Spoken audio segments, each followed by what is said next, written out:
And coming up on DC News Now at noon, a deadly shooting investigation is underway. Police are currently searching for a suspect. We'll have the latest details.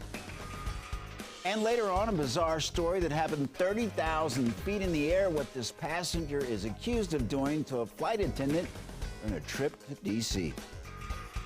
Good afternoon, and thank you for joining us for the news at noon. I'm Mark Hall. Meteorologist Scott Sumner is in for Damon Matson today. And Scott, the sun is out, but could we see some changes later this week? Absolutely, Mark. Right now, we're dealing with just glorious amounts of sunshine out there. Just a wonderful day, like we talked about yesterday for today. However, things do change, and they sometimes change faster than other times. And well, this is going to be the case this week, so expect more clouds to roll in and some storms and some rain. We'll talk about the timing of all that with our future tracker coming up in just a bit. All right, Scott, thank you. Developing now, a deadly shooting investigation is underway in Northeast D.C. Now police are searching for a suspect. DC News Now's Christy Matino was at the scene this morning at the corner of 21st and G Streets. DC police are investigating a fatal shooting here on 21st Street Northeast. This all happened at the Jet 2 apartment complex right behind me here. Still a lot of unknowns this morning, but here's what we do know. We spoke with Dustin Sternbeck. He's the public information officer at the Metropolitan Police Department. He tells us that officers found an adult male unconscious and not breathing. No additional details at this time. The scene then cleared very quickly within the hour with just one police car left on scene. The Metropolitan Police Department did put out a lookout for a man with short hair wearing blue jeans and a ski mask. Neighbors say incidents like this are common here, and when asked if they feel safe, I want to move, but I'm working on it. I hear that information, say somebody shot, is shooting around, but nobody's safe. Still a lot of unknowns here this morning, the timeline of events and just exactly what happened here. DC News Now will keep you updated as soon as those details are released to us. In Northeast, Christy Matino, DC News Now. Christy, thank you. Prosecutors have dropped charges against Adnan Saeed, whose case was featured in the first season of the hit podcast Serial. In September, a Baltimore judge overturned his murder conviction. He was released from prison where the 41-year-old had spent more than 2 decades. Well, people are in shock after a vehicle struck a building in Rockville, Maryland, crashing through a first-floor window. Montgomery County Fire and Rescue responded to the scene at around 6:30 this morning. They evaluated one patient who refused to be transported to the hospital.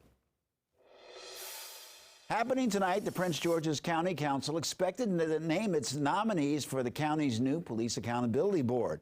It's all laid out on tonight's council agenda. Council members will send the names of their picks to County Executive Angela Alsobrooks. This comes after Maryland voted to require counties to establish accountability boards. Well, this afternoon, community members gathered to say their final goodbyes to Buddy Harrison, the boxing legend, was shot and killed outside of his Southeast D.C. home just over 2 weeks ago. Out of respect for the family, we did not film during the service. Now, this is the second service in Harrison's honor this week. Just yesterday, friends and family gathered at a funeral home in Oxon Hill for a celebration of life. Police are still searching for 2 men in connection to the murder.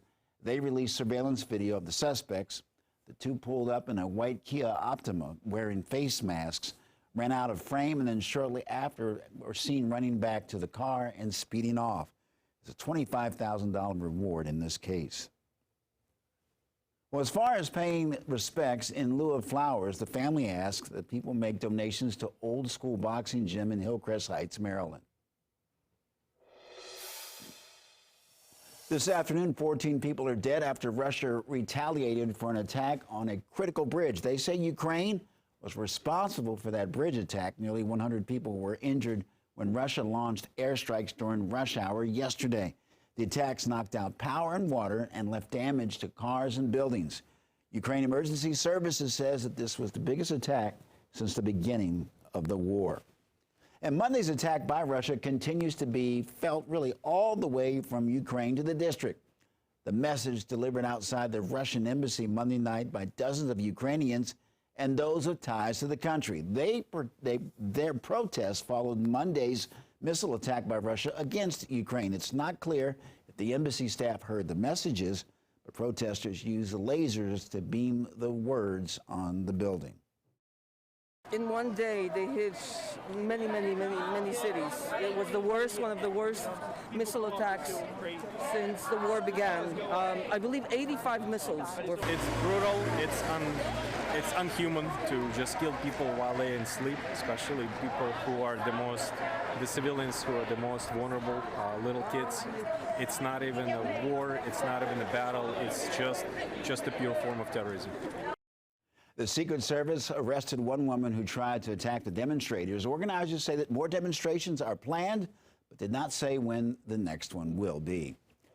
A new poll is out that says that while majority of Americans expect U.S. relations to improve or stay the same with allies, they think relations will grow more hostile with places like Russia and North Korea.